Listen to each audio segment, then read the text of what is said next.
correctos.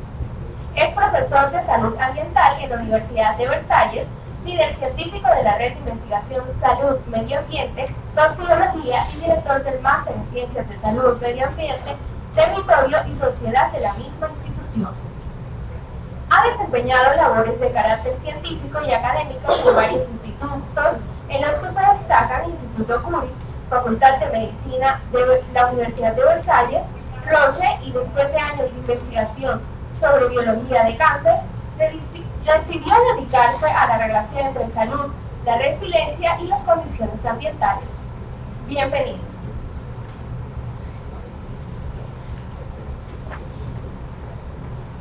Well, thank you all for being here, and it's a great pleasure and honor to speak of a difficult topic, and which I shall try and explain attack from different angles.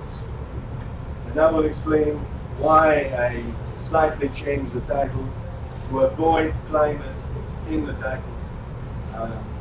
Maybe we can discuss after the conference if it's important or if it isn't. But for me, it's a way to widen the perspective and to understand the real grounding in nature and society.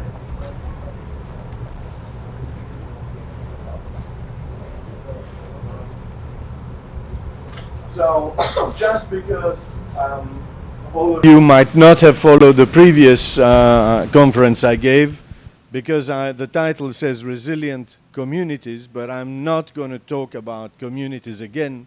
I just want to be sure that a community is understood as a concept or as an idea. What is a community?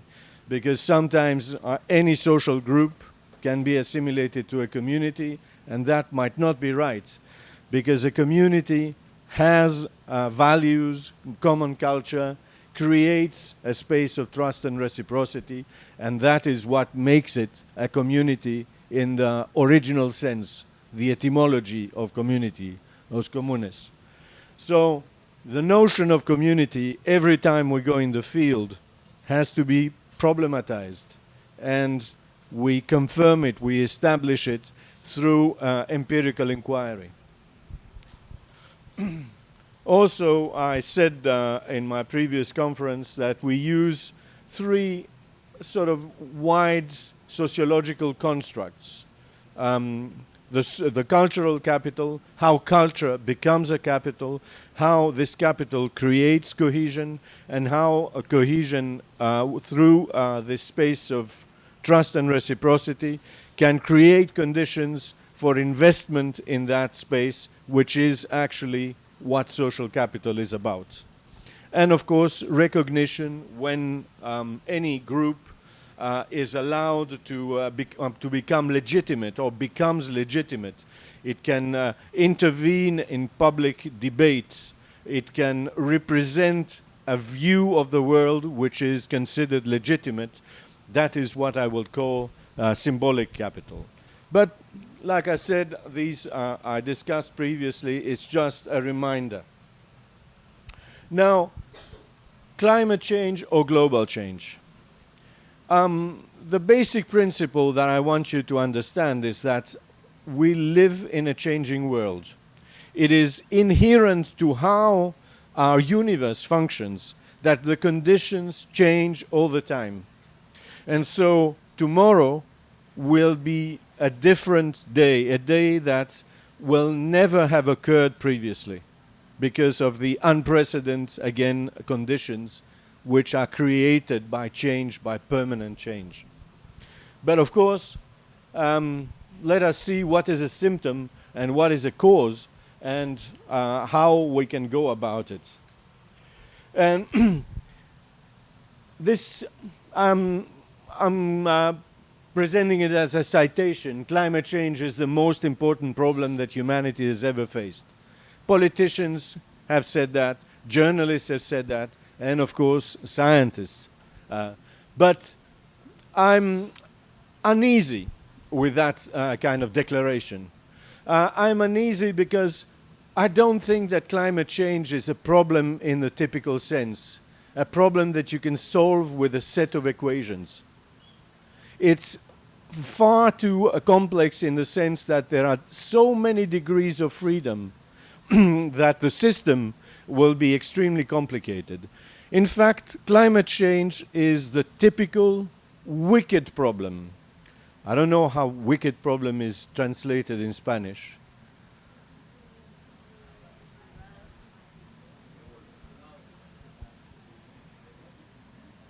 What I can say about a wicked problem is that we do not agree to its formulation. Disagreement is everywhere. We don't even agree on how to formulate a problem. And so, in that sense, I think that searching for a single optimal solution, like many people say, let us do cost-benefit analysis and vulnerability analysis and we'll know what to do next. I don't think that there is an optimal solution. And finally, I would say that climate change is not the problem. To speak like an economist, climate change is the ultimate externality of the Industrial Revolution. It is a product of project of humanity, or a way that humanity has created new conditions for production, for consumption, and therefore climate change is the product of unsustainable lifestyles. So climate change is a consequence, it's a symptom, it's not a cause. The cause is unsustainable lifestyles, and this is what we should be worrying about. But I want to be sure not to be considered a negationist. This is not to say that climate change does not exist. It's just what it is not what many people present it like. So that it is already happening, that it is a consequence of anthropic, of human activity. There is absolutely no doubt about it. So what I'm trying also to say is that human groups, social groups, try to adapt to the constraints they have in their environment, and or pursue opportunities that they find in their environment. So think that the obsession with climate change has to be transmitted to every human being is probably wrong, because it doesn't make sense to everybody what climate change is. Warming 1.5, 3, 4, 5 degrees at the horizon of the 22nd century. Because we are, our view of the future is probably more short-term than what science has allowed us or is allowing us to do now.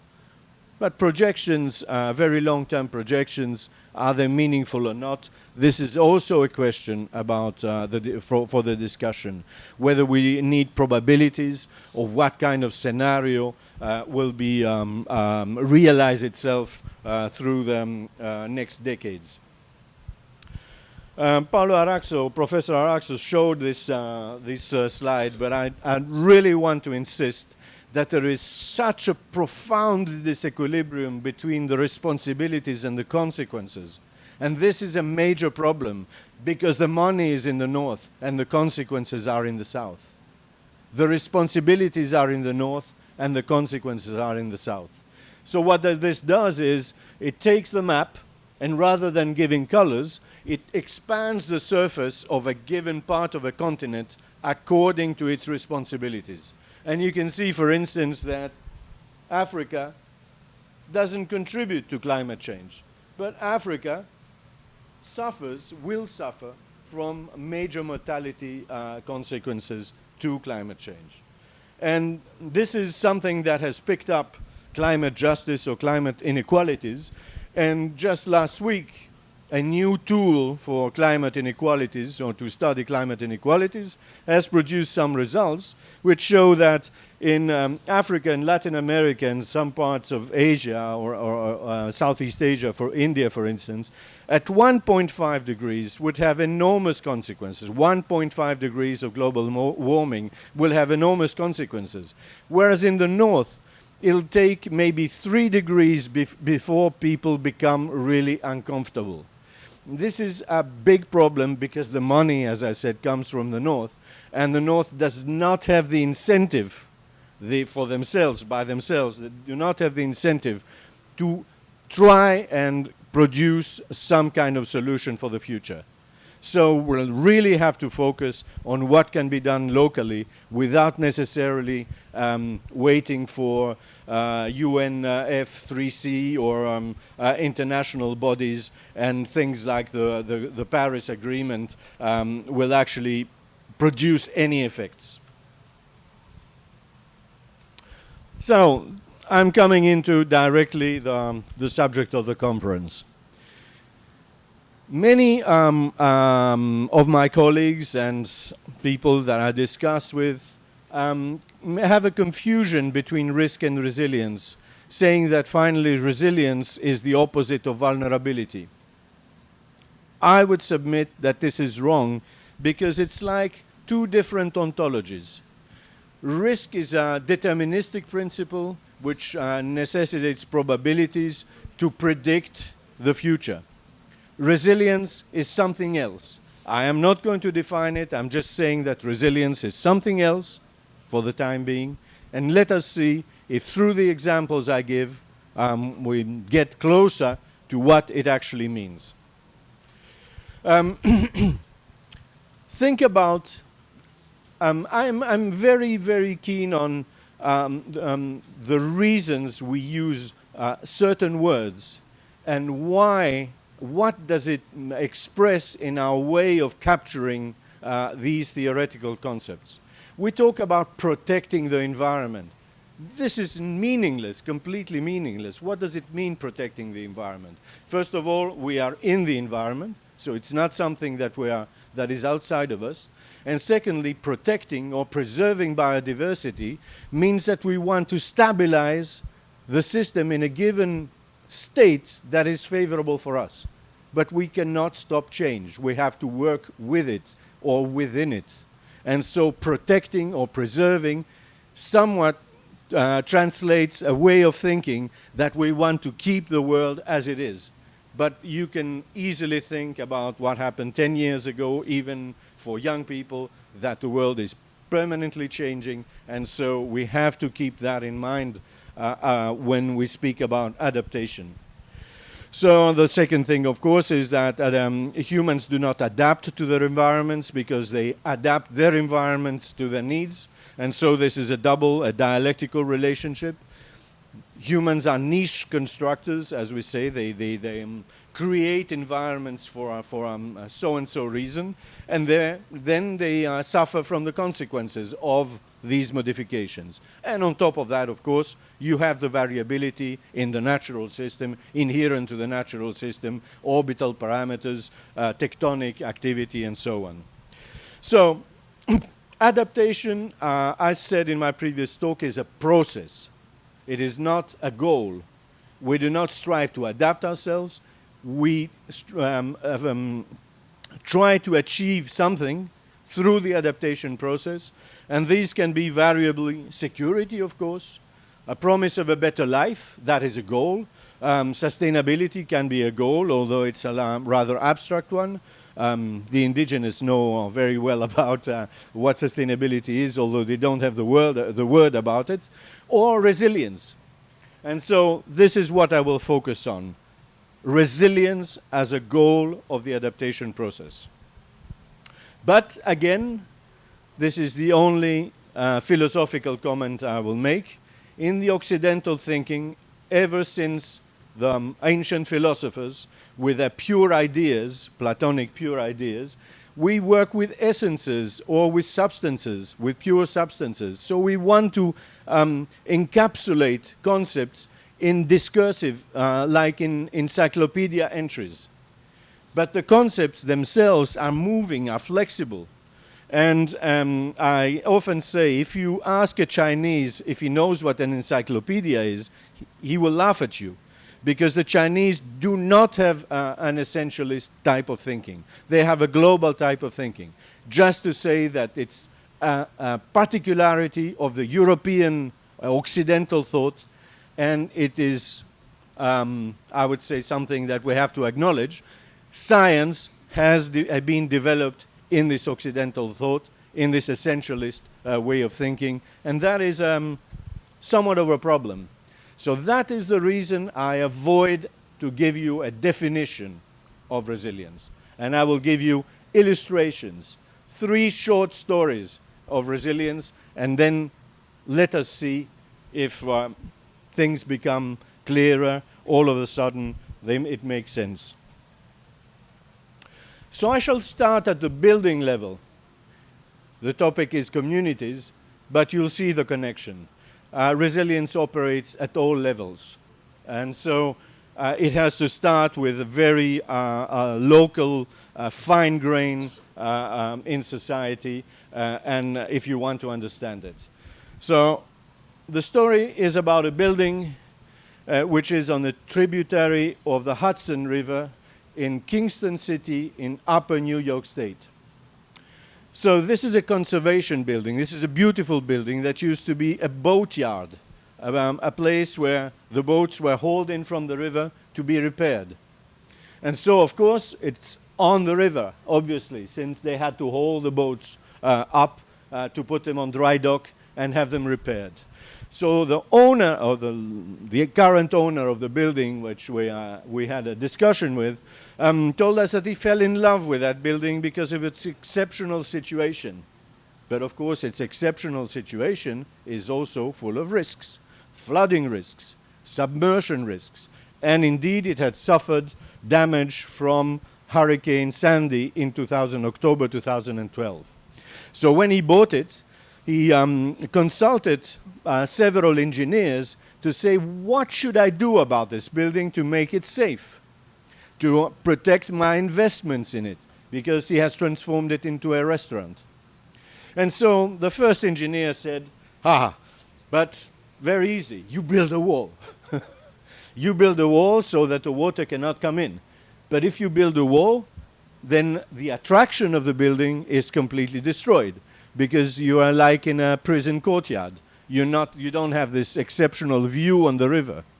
And so he said no.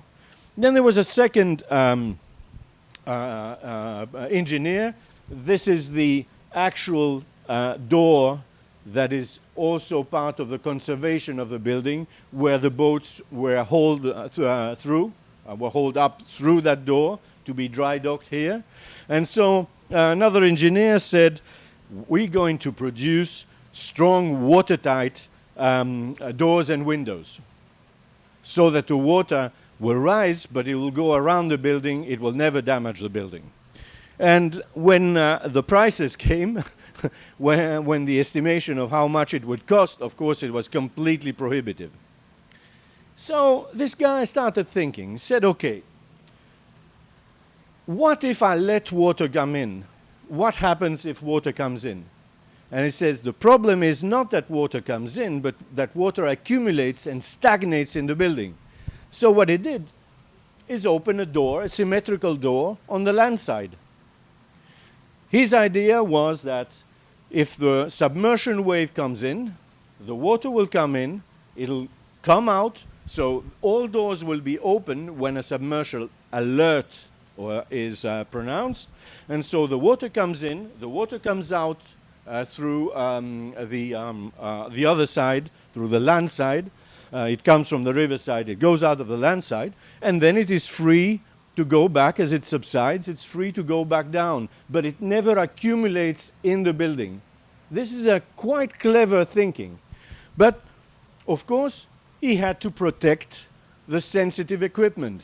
So when there is an alert, everything that is sensitive is brought up to this mezzanine at safe levels above the water line, and all the electricity is 10 feet up in a sort of gangway around the building. All electricity sockets, appliances, and so on are relatively out of harm's way. So an alert, a submersion alert appears. He opens the door, he brings all the doors, he brings all the sensitive equipment out of harm's way, and then he waits for the water to subside. Estimated time of recovery of the restaurant activity, 2 to 3 days. This is absolutely remarkable. So my first claim will be that resilience is about trade-offs. It is not about security, it's about trade-offs. So it allows for system failure, but it insists on recovery from any climate extreme. And so it induces some creative thinking, and this guy is really an example that the New York State authorities of environmental management of the Hudson River, everybody that comes around, they take them to that building to give them as an example of resilient thinking. And so trade-offs, it cannot be done by decision makers. It is not an issue at a political level. It's an issue that has to be treated as close as possible to the occurrence of the damage. And of course, it implies that the person that makes the decision has a perfect knowledge of how the environment functions. So a conscientization, a connection to the environment, a good fit to the environment, as we will see also in the second story about resilience. When I was preparing a field trip to New York in a big international project studying adaptation of cities, I was really struck by the fact that resiliency, as they say in New York, but I shall stick to the word resilience, was everywhere. It was on the official documents. It was on guides, flyers, advertising of NGOs and so on. And resilience was about infrastructures, it was about trees, it was about parks, it was about gardens, and most of all communities, resilient communities. It was the first time that I was faced with that particular attitude, which all actors working on the adaptation policy or the adaptation action in the city of New York used as a vocabulary. And of course, it has created a different way of protecting or preserving or whatever, a different way of adapting to hazards, to natural hazards. Manhattan is, of course, one of the most priced for economical reasons, for a number of reasons that attract people to Manhattan. So it's a precious, I would say, place. But it's very vulnerable in the risk sense. It's vulnerable because it is prone to tropical storms. It's a coastal, so submersion waves can create a lot of damage. And instead of, I don't know, thinking about big technical structures, floodgates, dikes, levees, and so on, the way that they want to protect the point of Manhattan is through a profiled park, an example being that has been tested, which is the Brooklyn Bridge Park here, so that it will slow water rather than prevent it from entering the city. It just slows the water. And they even have the idea of creating here an observatory so that every day people can actually see underwater what is happening. It's a sort of tidal observatory.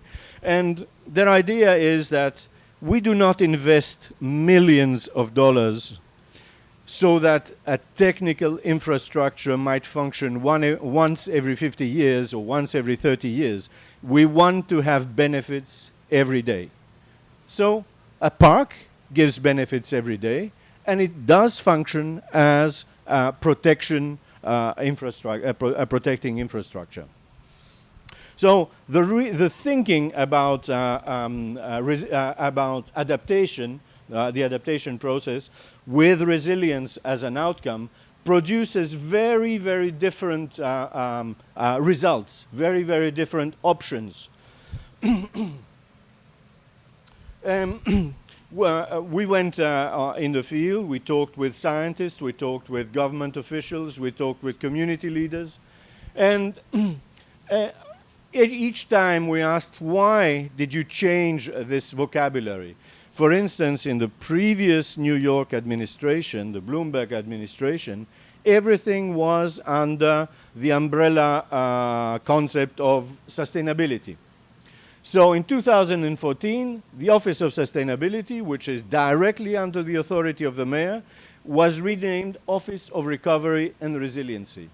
So we said, why do you think that resilience is such a good word? Why did you choose resilience and not preventing vulnerability or security or whatever? And so scientists and policy officials said that it has a more positive and engaging connotation. But this seemed a little bit abstract. But what the community leaders told us was much clearer, much, I would say, what made you understand the profound reasons of what resilience could be. So one said it corresponds to the American culture of bouncing back. It's okay if we have some damage. It's okay, I mean, we know that we will suffer from some kind of damage in the future, but what we want is to be allowed to bounce back.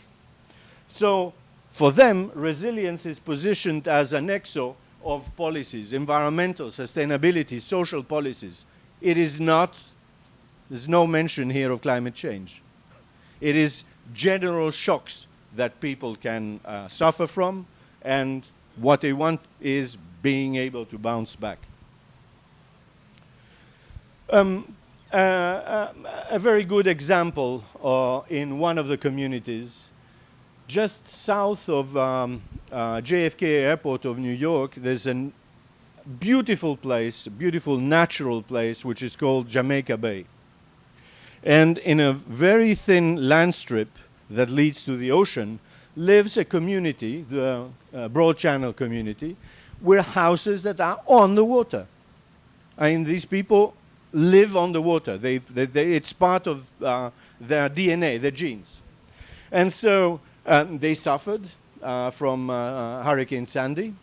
And they were telling us of everything that they participated, the community leaders here on the right, tell us about how they saw through the years natural defenses, these sand islands, which are natural wave breakers that had been dispersed by the waves because of the sewer waters of New York being too highly loaded in nitrogen.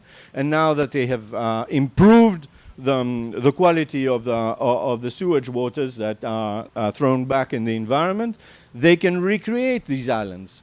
And they thought that recreating these barriers, these wave breakers, would be a way to slow down again the process of submersion.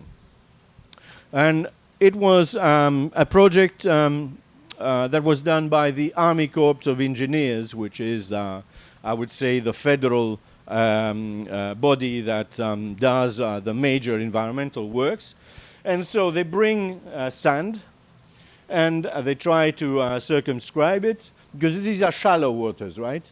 And they plant grass, Spartina it is called, a Spartina plant, that stabilizes, you can see them here when they're thriving, that stabilizes these sand islands. And so after having recreated 4 of these islands, they estimated that the cost is $1 million for an acre. That's $1 million for 2,200 square meters, which is enormous. And they said, we don't have money for that. And there was an uprise of the community saying, no, you cannot stop now. So the negotiation led to the following agreement. The army said, we'll bring the sand, we'll give you access to the plants, but you do the work yourself. And the community mobilized massively, and Dan Mundy here is explaining to us that the day that the work started, every boat captain of the community was there, Whole families were transported to the work site and participated to the recreation of these islands. After having done a couple, a new estimate of the price was $100,000 per acre, 10,000 less through the participation of the community. And what, again, Dan Mundy said is that I took my son there because I want him, in a few years, to show to his friends that I was there, I participated in that. Now, what better example of resilience can you expect? But maybe things are becoming slightly clearer. So, my second claim about resilience, it is a cultural feature. It is something you embody. It is something that is part of you. It is your culture, your identity. It is not a technical, again, concept. It has to do with collective engagement for the common good, but knowledgeable, I mean conscious, knowing what you're doing about the common good. And obviously, like previously, it's an osmosis, perfect fit to one's living environment, a perfect connection to one's living environment. As I said, this particular community is a maritime community, a water community. Everybody has boats, every family has a boat, and so on. Now let's see a different story in a different context. We had followed the elaboration of adaptation policy for many years in Paris. And it was very long to pick up and to produce something meaningful. But to understand this, you have to know that the French sociopolitical culture is peculiar. It's since the revolution, since 1789, it gives all the power and the responsibility to the state. And so local communities are seen as threat to national union. So they don't like the idea even of local communities, of the existence of local communities, let alone working with them. So it's the public authorities that are responsible for the welfare of passive citizens. Citizens are there expecting that the state protects them. And of course, sometimes because we live in a world where participation has become a buzzword, and so they say, okay, we have this plan, what do you think about it? So it's only some input from the community or from civil society, but not take part in action. As I said, we followed the political process, and for 4 years it was stagnating. It produced sort of 3 pages of standard national guide type of measures. And in the second period, 2012-2016, it produced a technical document that was a portfolio of adaptation, which had a few interesting ideas, and which just about mentioned society in one of its chapters. But in parallel, a couple of years later, 2014, I think, Paris joined the 100 Resilient Cities Initiative, which is an initiative led by the Rockefeller Foundation. And if you join this initiative, you can benefit from a facilitation of a process to produce a resilience strategy. Now this was quite strange because they had a process of an adaptation strategy and then they created another process for resilience strategy. But unexpectedly, I would say, the resilience strategy produced something which was extremely different from the adaptation document. And it started as its first pillar with society. Resilience is grounded on society, on inclusiveness and solidarity. So for the French sociopolitical system, it is a big surprise, a turning point, an important turning point. And so, in the process again, we led a number of interviews, and I interviewed, I shall focus on the first one, led an interview with the vice mayor in charge of the environment. And among the questions, I asked her, what turning points, what surprises, what made you think something different, made you change during that process? And she said precisely that she understood what resilience was about the day after the terrorist attacks of November 2015, when she saw the response of the population of Paris. We are very, very far from climate change. So, my third claim about resilience is it is a property of the system. It is not about a given risk or a given hazard or any kind of particular shock, be it climate change, that it implies vast alliances of all actors, public, private, and civic, and civil society, and across sectors, not just about environment, not just about social work, not just about energy, not just about terrorism. Every issue counts. And civic engagement and empowerment of communities, which is the motto of the New York municipality, is engage, empower. Engage communities, empower communities. Connect them with their environment when they don't have, for a number of reasons, for any reason, they don't have this perfect fit to their environment. So participation is not just be consulted about decisions that have been already made. Participation is hands-on. You actually participate in the work. And of course, freedom to experiment, because they are perfectly conscious that there will be a plurality of solutions, a plurality of small solutions, local solutions, which are decided by people that will suffer from whatever shocks are going to come in the future. Now, in my previous talk, I gave you a lot of, I recounted the story of the suburbs of Dakar. And so I have the three case studies: Dakar, Senegal, Paris, the periphery of Dakar, Paris, and New York. And so we have here a few indicators, if you want. Civic engagement, strong across all three sites, but you see that it takes different expressions. In African communities, they recreate self-centered villages.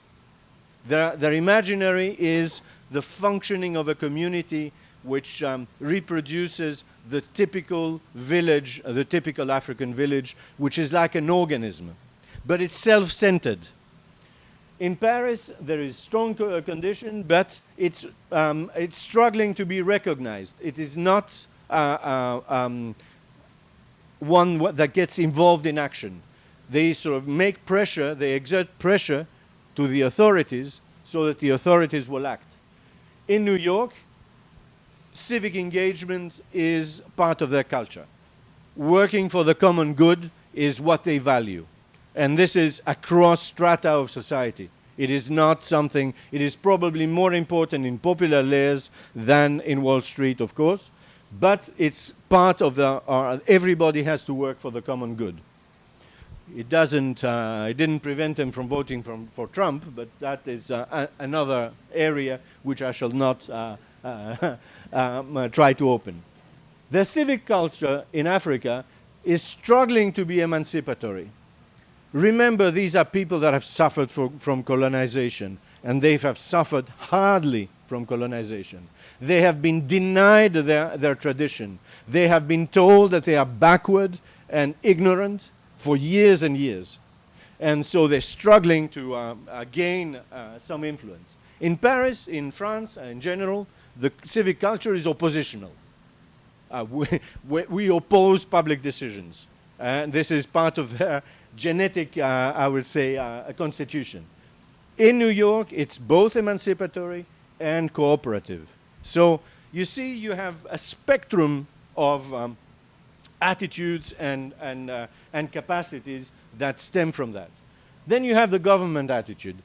Here they are, I would say simply and in a vulgar way, they are bastards.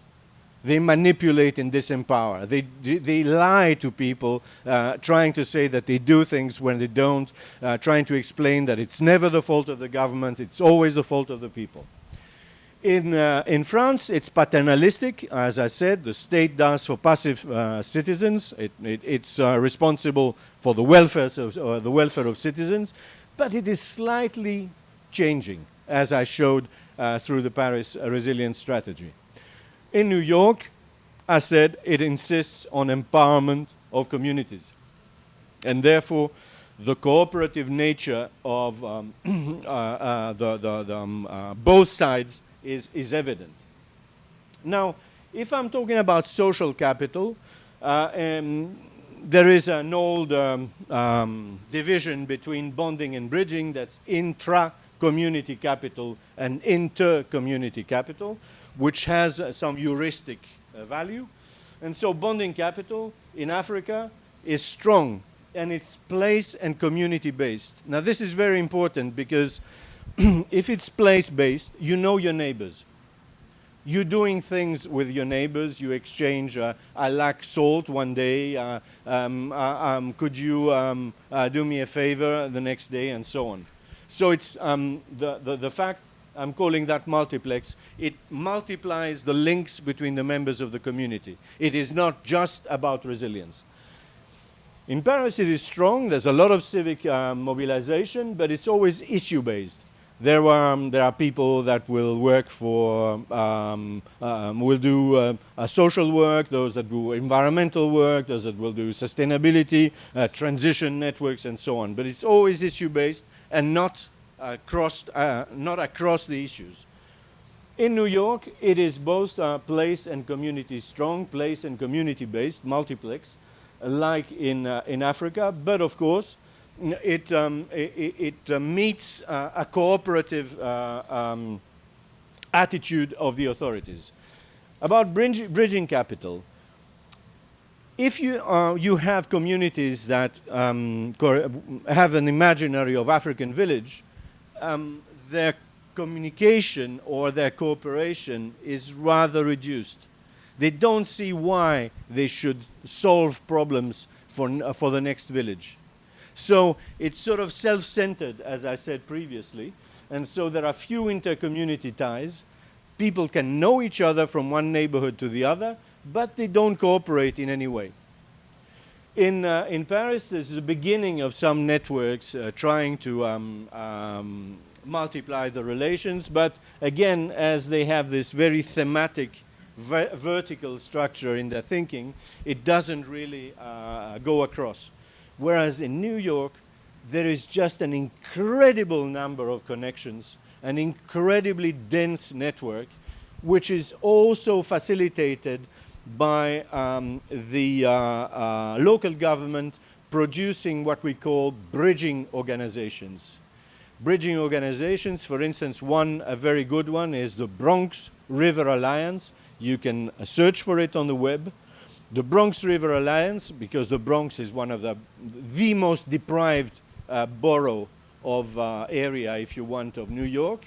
And I mean, the view of Bronx when you come from lower Manhattan is like if you change completely continents. And so what they try to do is use the river as the backbone of the borough, the unifying sort of the connection between the different communities along the Bronx.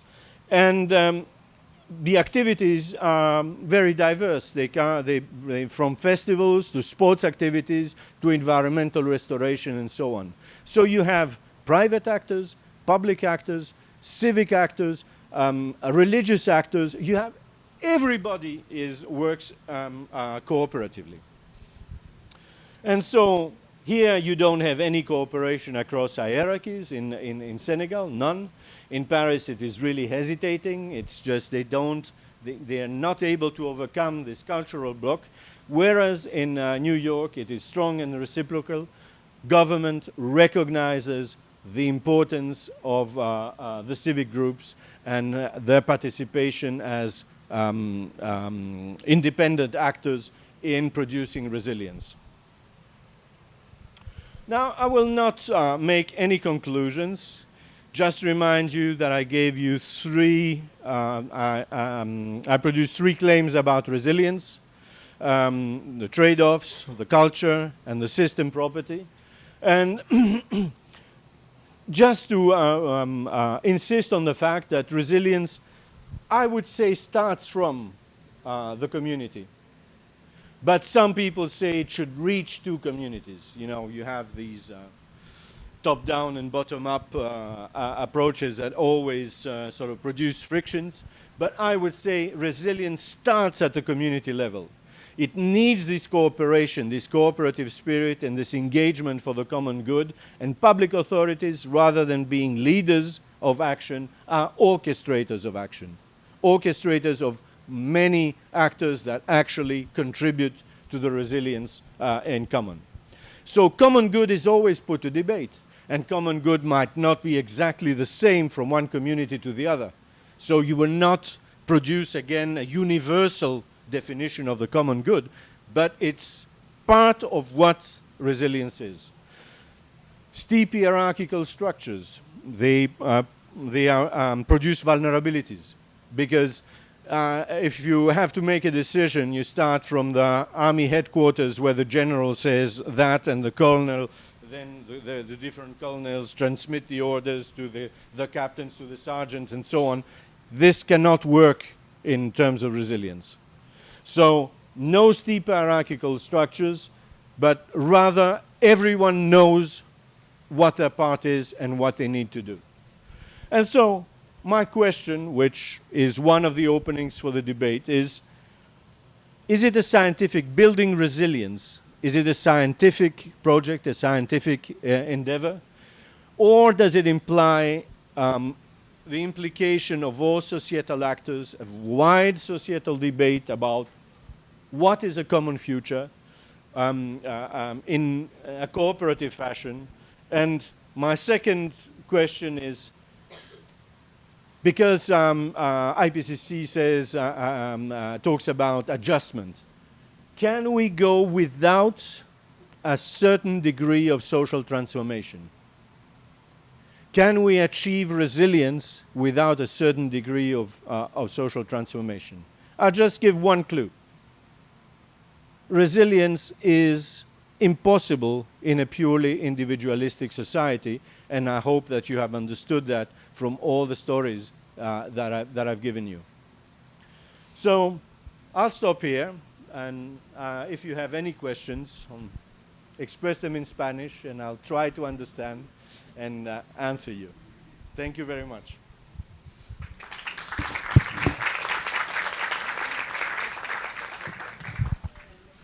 Damos paso a una pequeña ronda de preguntas.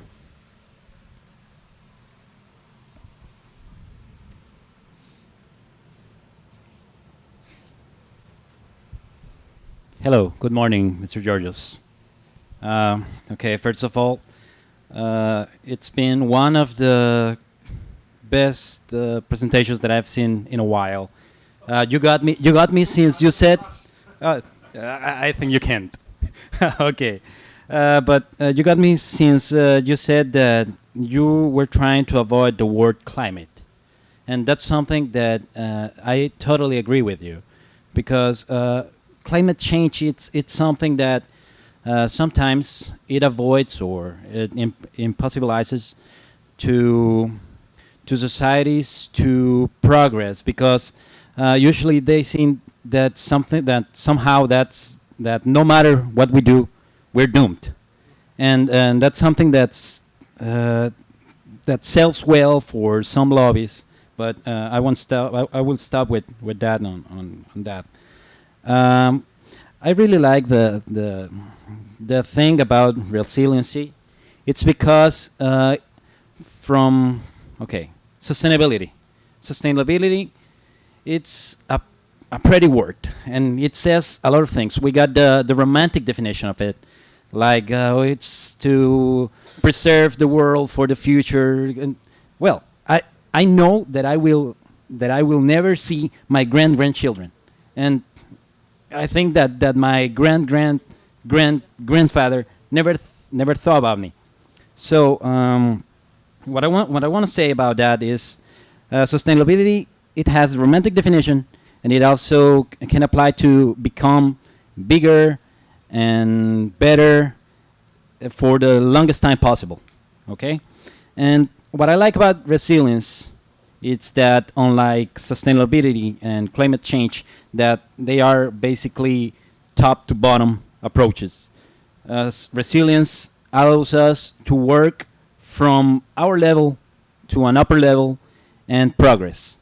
I'm not from Colombia. I'm from Nicaragua, and Nicaragua looks like pretty much like Peking Dakar. Okay, we had a big earthquake that occurred on 1972, and there are people that are still crying about it. Okay, and we had a war on the 80s, and there are people that are still crying about it. So that's why I really like the resiliency. So, and I have one answer about the last question that you present, and I have one question for you. I'm gonna give you first the question, which do you think is the biggest obstacle to resilience? And okay, and the question that you present was that yeah, sorry. that if we can do it without some degree of social transformation. Well, that depends on the area. For example, I work on hydrology and hydraulics for a very long time. Like since the urban drainage system became something normal, we work on the hygienist from an hygienist point of view. We want water and take water outside. That's all. But it's been happening a transformation about it, and now we're integrating those things with the sustainable urban drainage systems. So I think that for some things like construction and pavement, and there are spaces when we can do it without a really big social transformation and just work from the scientific point of view. But I totally agree that there are many things that require the support of the society as a whole. And okay, that's my intervention. And sorry for taking quite a while. Okay.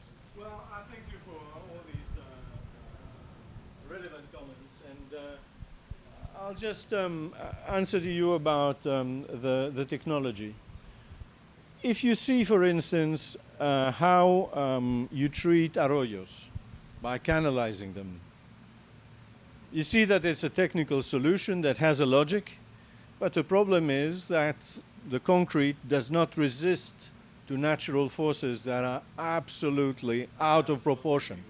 Absolutely out of proportion. You can do, for instance, riverbank vegetation and compare it to what bulkheads or creating rock, stabilizing with rock the banks. And it was shown along the Hudson River that all the technical infrastructures do not resist 1 or 2 hurricanes, whereas the vegetal restoration of the banks, the revegetation, the correct revegetation, is absolutely resistant. So you will have, like Josep was saying, with the capacity of a forest to slow down a big flow of water and that will flood a city. Well, the same way, the natural structures, natural infrastructures are much more resistant for coastal resilience. You can do grasslands, you can do like the islands. And I mean, in New York, they even try to recreate oyster beds, because oyster beds will slow down the water movements. They are also natural filters. Exactly, and they're also natural filters.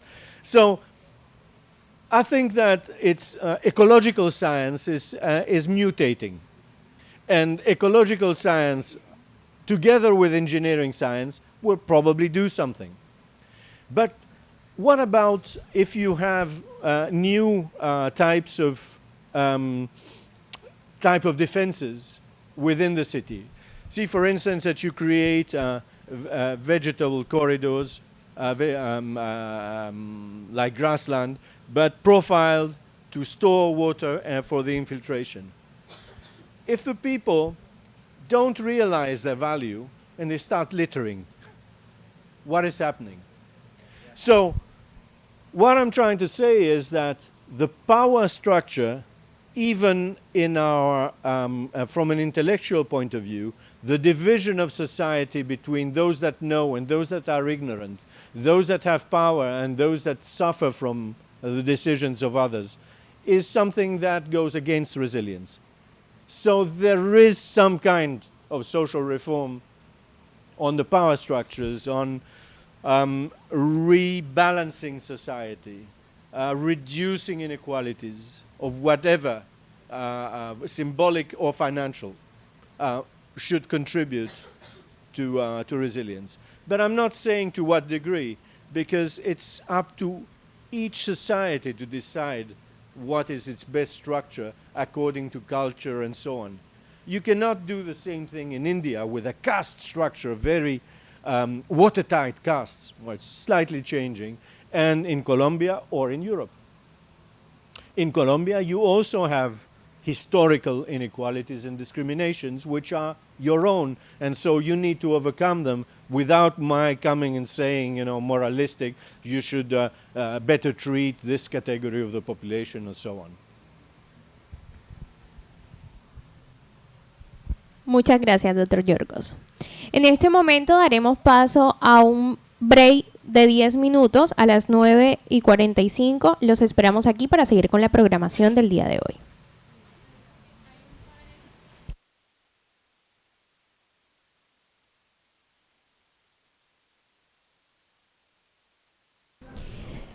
En la programación del día también habrá un panel con el doctor Yorgos, así que los esperamos aquí para seguir con la programación.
Dando el inicio a esta programación del día de hoy, nuestra segunda conferencia se titula Construir sostenibilidad significa darle poder a la gente, a cargo del doctor Iván González. Es psicólogo de la Universidad de la Costa, fundador de la Red de Empoderamiento Ciudadano del Caribe, entidad que recibió el premio a Mejor ONG, y la organización Youth Colombian Leaders. Posee 8 años de experiencia liderando proyectos de empoderamiento comunitario para la construcción de sostenibilidad urbana. Ganador del premio Green Novators del Banco Interamericano de Desarrollo. Bienvenido. Bueno, muy buenos días. ¿Qué tal? ¿Cómo están todos? Bueno, inicialmente quería hacer una aclaración. No soy doctor todavía. Soy candidato a magíster, pero más que colega de los psicólogos que están acá, pues me considero un emprendedor social, ¿vale? Y ya se van a dar cuenta a lo largo de esta exposición que he preparado para el día de hoy, por qué soy un emprendedor social. Hablar acerca del trabajo que he venido haciendo en cuanto al empoderamiento comunitario y cómo construir sostenibilidad, dándole poder a la gente. Quiero que hagamos una reflexión un poco divertida. Quiero que cada uno de los que está ahí se pregunte, ¿cuál es su superhéroe favorito? Pensemos en unos segundos, ¿cuál es mi superhéroe favorito?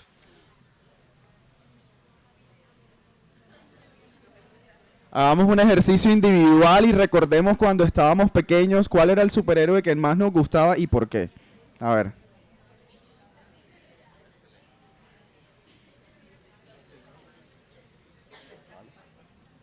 ¿Ya lo tenemos claro? ¿Sí? Levante la mano, ¿quién sabe cuál es su... Levante la mano, ¿quién sabe ya cuál es su superhéroe favorito? A ver, los chicos que están atrás. Ok, listo. Ahora quiero que miren al que está al lado y le cuenten por qué